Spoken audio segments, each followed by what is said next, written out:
Hey everyone, this is Caitlin. And this is Lacey. And this is Women in the Trailer Industry.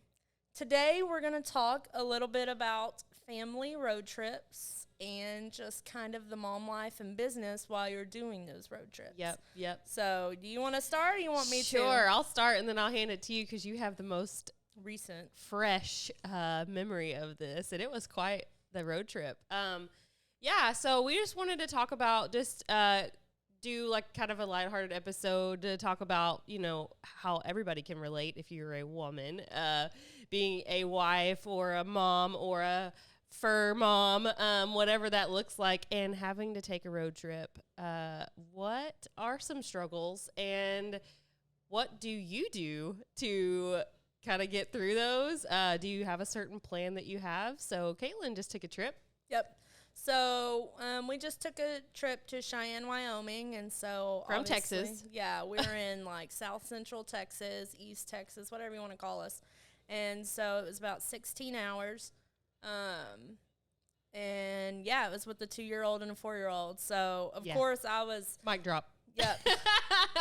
Yep. So I was super freaking out, trying to be super prepared because I already know how my kids are, and so all the things. So first off, I was like, all right, let's plan plenty of snacks because either one, the gas station is going to kill us and we are going to try to get there as fast as possible. Yeah. So we're not going to be wanting to stop every time they want a snack. So Capri Suns, fruit snacks, all the things you don't let them eat all day, like let's let them eat it. Yep. So that was one. And then two, I hit up Amazon and just got all the annoying little toys like the pipes that make noise, and there's like little worms that they just chew on and pull on and stuff like that. The drawing books I got didn't work out so well because dropping the crayons and then you're having to get the crayons. So but just little toys and trinkets, having basically an entire toy bin, of course blankets so they'll feel more comfortable trying to sleep. One thing my husband did was lean the seats back so like their heads not like crunched over, because also they won't wear like the wraps that keep their heads up. So we leaned the seat back so that they could lay back and be more comfortable. So that seemed to work. And actually, at the end of the trip, it didn't turn out that bad. We did have a few stops planned in between. So, Amarillo by morning is basically halfway in the middle. So we were able to drive 8 hours pretty much in the nighttime so that they would be asleep most of the time. And then we were able to do the rest of the haul the next day. But I would just definitely say be prepared and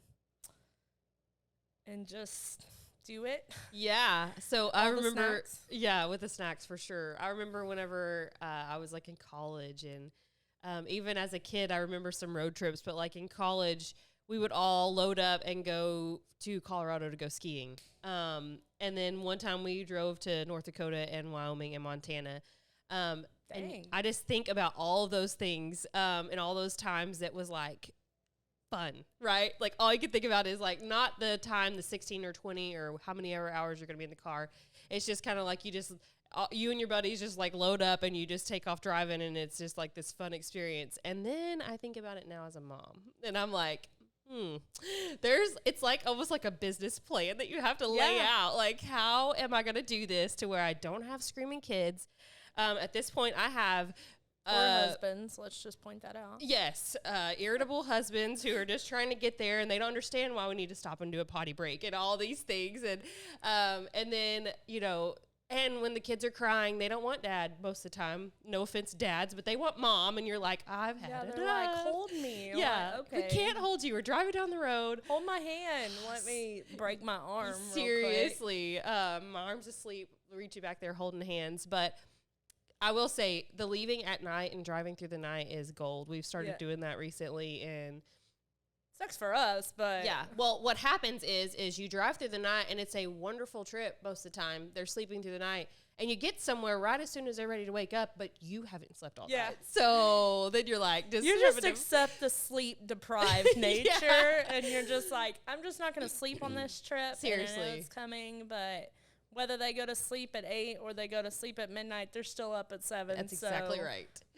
Just be prepared for that. Yeah, but Coffee. it does work out better. Coffee does good. And if you have melting down kids once you get somewhere, that's so much better, even if you're tired, than melting down in the car the whole way. Yeah, so I'm hearing that screaming. Yeah. One just funny thing that happened, we just got like a little coffee shop in town, so we go and I get my daughter something, but in the town, she's like, Mom, there's scooters. And I'm like, no, there's not. And like, she's 4. Yes. Oh, my Like, gosh. before we even got to the turn, she saw it. Like, That we is didn't even see it. hilarious. Yeah. And then also, so that was in Colorado.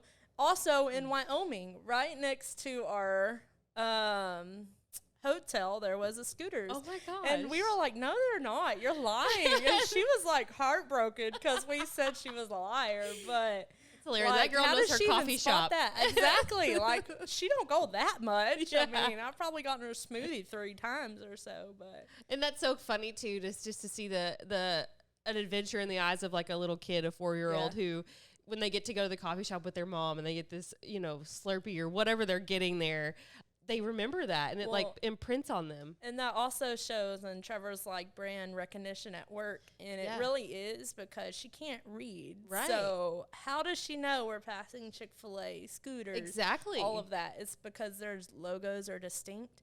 And even they may even look kind of like each other, but they can tell. So brand recognition. Yeah, that's important. Yeah. For sure.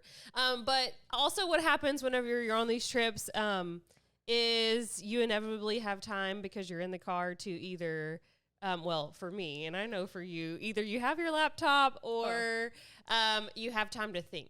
And so what do you go to?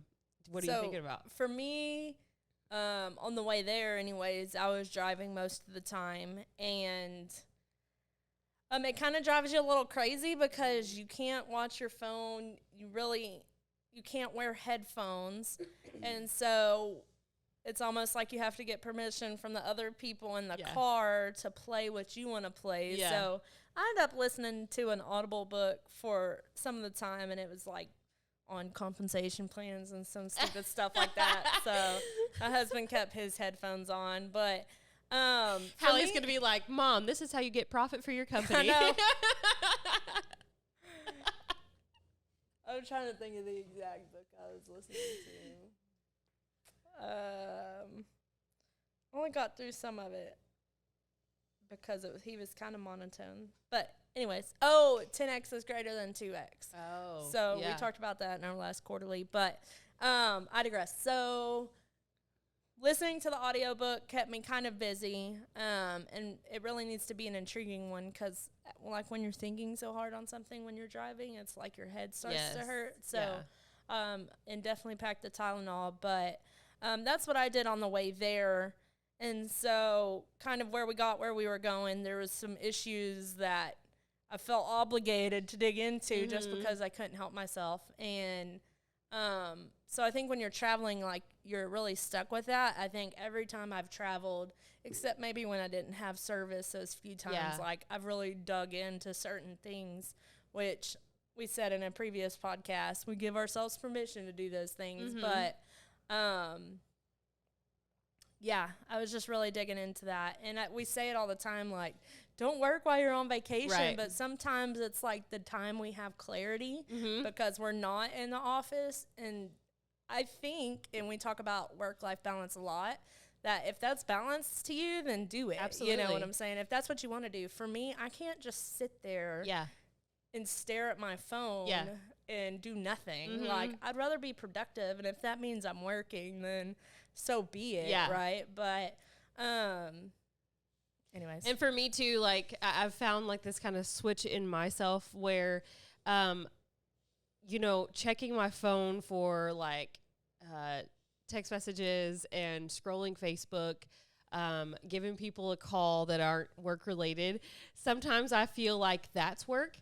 Because like I'll get through the whole day of like working. But when I sit down at home, I don't really want to look at my phone because I've been like on a computer all day. So I want to just like be.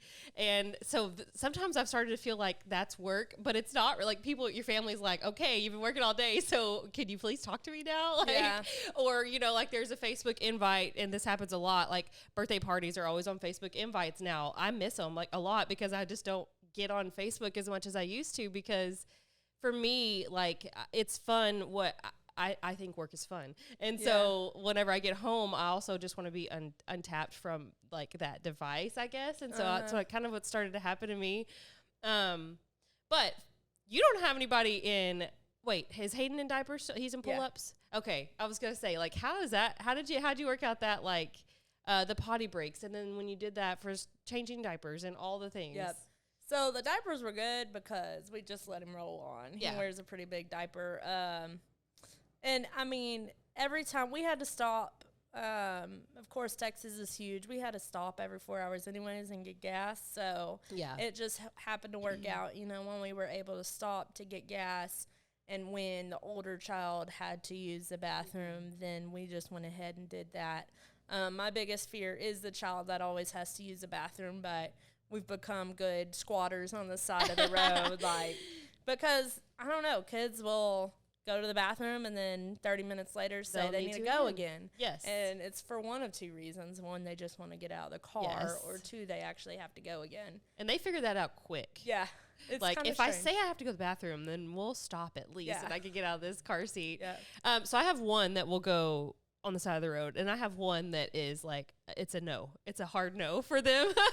So it's like, dang it. Yeah. And it's honestly, the most interesting part is it's my wild child that will not, like, it's hard no. If it's uncomfortable for her, it's just that's a no. I'm not gonna do it. She's gonna be the one using the flushable wipes. Seriously, and I'm older. Like, you tear the walls down, but you won't TT in the grass. Like, come on. Yeah, that's hilarious.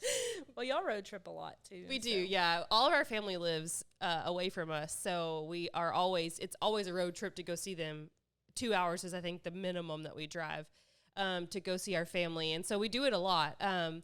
And at this point, I have two that are no longer in diapers, and then a baby, but that baby has to be nursed every 3 hours. So that's always something. You have to stop anyway. Yes. So it's always, I'm looking forward to the days where you have like, older kids. So like 10 plus. And I'm thinking about like how these road trips are going to be so much fun.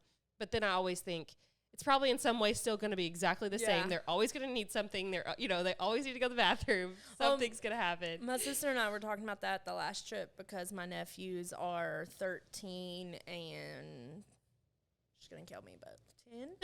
And so I'm like, you know, sitting here hollering at my 2 and 4-year-old, and she's sitting there yelling at her 13 and 10-year-old, and I'm like, oh man, it never ends, does Seriously. it? She's like, nope, you're just yelling about a different issue at that point, and I'm like, okay. Well, and that just always goes to show, and we talked about it, just kind of enjoy the time you're in, because it will evolve, but it almost won't be any different. So, like you were saying, for the 10-year-old age, there'll be a different issue then. So just remember to always just be present in that moment. Yeah, it's always fun though. At the end of the day, it's fun. Why do you choose to do those things? To have fun and make memories with your families, and I think that's most important. And to take the time off work. We've talked about this a ton too. Take the time off work, even if you are working in your own head, you know. Yeah. But still take that time, because you're going to make those memories that you wouldn't otherwise get to make. And even if you have kids throwing up or screaming or whatever that is in the car, because I think at this point you and I have had an experience of all the things. Yep. But